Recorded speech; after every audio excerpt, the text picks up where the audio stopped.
Next, we will be talking about reptile nutrition. And a lot of owners now have reptiles, but many owners don't really know how to properly feed their reptiles. And so we do see a lot of problems that are to do with reptile nutrition and reptile husbandry.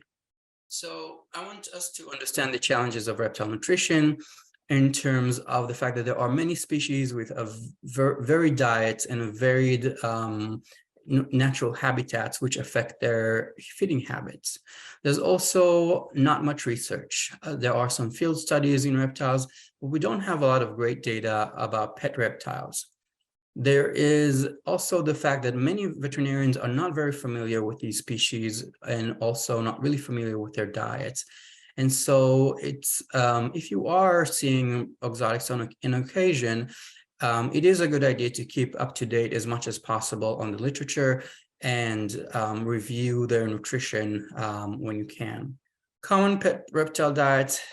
So in terms of carnivores, we have a variety of snakes, aquatic turtles, monitors, tegus, different lizards, leopard geckos, and chameleons. And they would eat both mice, fish, and rats, as well as flies and crickets, depending on the size of the reptile. We have omnivorous species that may eat both animal protein and plant protein, and these include box turtles, bearded dragons, day geckos, variety of tortoises, anoles, and skinks.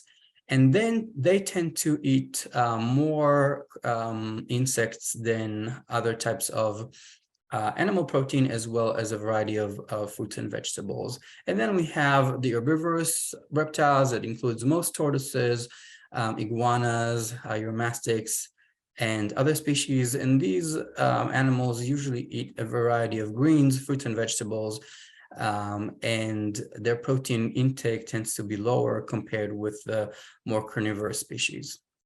So when we're doing a nutritional assessment of reptiles, it's important to consider the diet and what is exactly provided, how often it is provided, and in what type of bowls.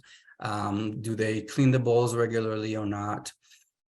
It's also important to consider the reproductive status of the animal, because the nutritional needs for reproductively active reptiles tend to be higher. Females need more energy for the development of the ovarian follicles, the eggs and the embryos, and then they require more calcium when they are laying the eggs. Males tend to also change their diet during reproduction. For example, male snakes may refuse feeding during courtship and copulation, and owners may be concerned, why is my snake not wanting to eat anything? And that's probably the result of the fact that they are just getting ready for breeding.